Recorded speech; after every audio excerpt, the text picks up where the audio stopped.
part 4 in our series on Egypt and the Bible. Now, last time we left you off with realizing that never forget this, that God has a purpose in all the trials that we experience. And the great evidence of that is the experience of the children of Israel for 430 years when they were in serious bondage to Egypt. Okay, now let's deal with the protection of God, And we're going to take a look at Exodus chapter 2, verses 1 to 10, and then we're going to flip around there to Acts chapter 7, verses 18 to 21, and then we're even going to throw in a little Hebrews chapter 11, verses 23 to 27. And all of these speak of this protection. So let's take a look. First we're going to start with Exodus 2, 1 to 10. And then went a man of the house of Levi, and took to wife a daughter of Levi, and the woman conceived and bare a son. And when she saw him that he was a goodly child, she hid him for 3 months. And when she could no longer hide him, she took him an ark of bulrushes, and daubed it with slime and with pitch, and put the child therein. And she laid it in the flags by the river's brink. And his sister stood afar off to witness what would be done to him. And the daughter of Pharaoh came down to wash herself at the river.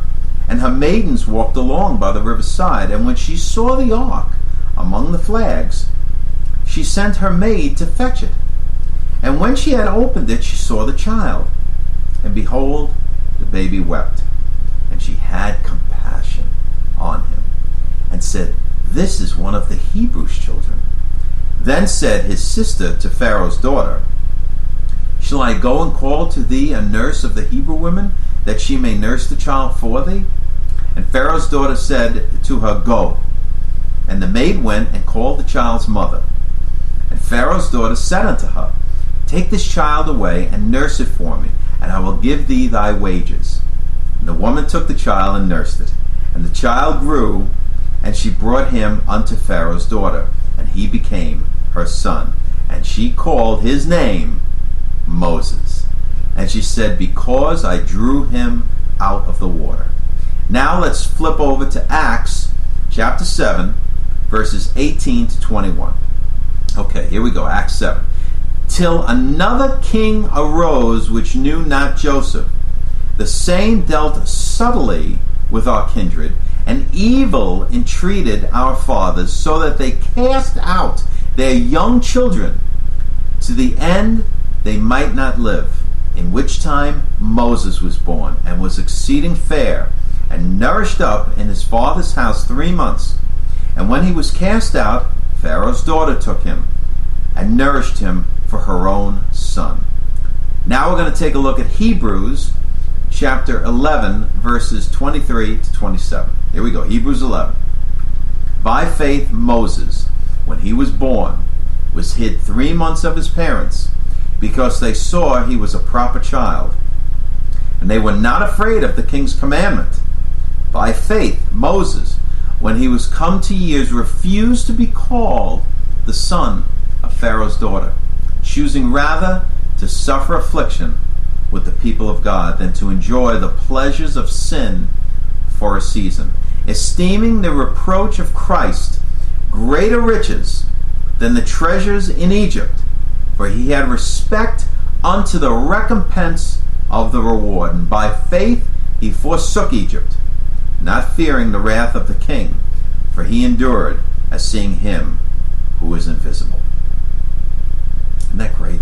There are 5 things that should be noticed from the biblical record. 1, the courage of the parents of Moses. I mean, come on, Hebrews 11:23. They were not afraid of the king's command. What a blessing to have parents like these.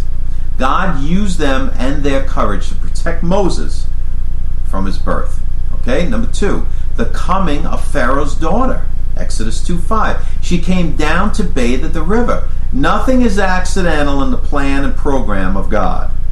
Our studies of archaeology and ancient history have led us to believe that the events of the Bible at the time of Moses took place in the 15th century BC. And that's before the Christian era. And not in the 13th century BCE, as some scholars propose. We believe that the daughter of Pharaoh was none other than the famous queen Hatshepsut, whose funerary temple still stands in the desert sands of the city of Luxor. The dead were always buried on the west side of the Nile River, and that is where this marvelous temple is found. Okay, the compassion of Pharaoh's daughter. Exodus 2:6 tells us that when the baby cried, she had compassion on him. She knew he was one of the Hebrew children, due to circumcision, no doubt. But in spite of her father's edict to kill them, she was used by God to care deeply for this little one.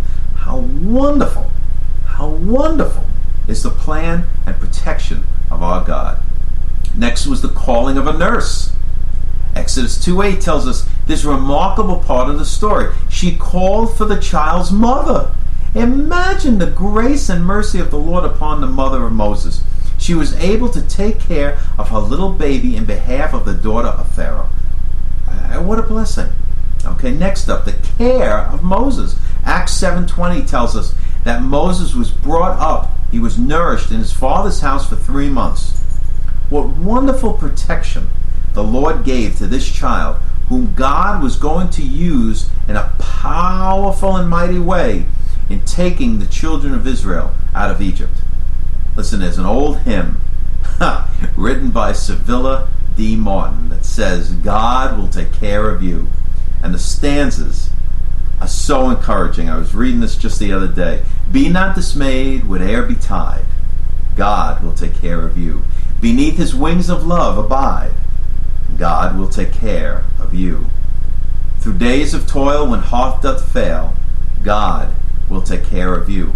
When dangers fierce your path assail, God will take care of you. All you may need, he will provide. God will take care of you. Nothing you ask will be denied. God will take care of you. No matter what may be the test, God will take care of you. Lean, weary one upon his breast. God will take care of you. The chorus repeats, God will take care of you through every day, over all the way. He will take care of you. God will take care of you. Well, that's the end of part 4.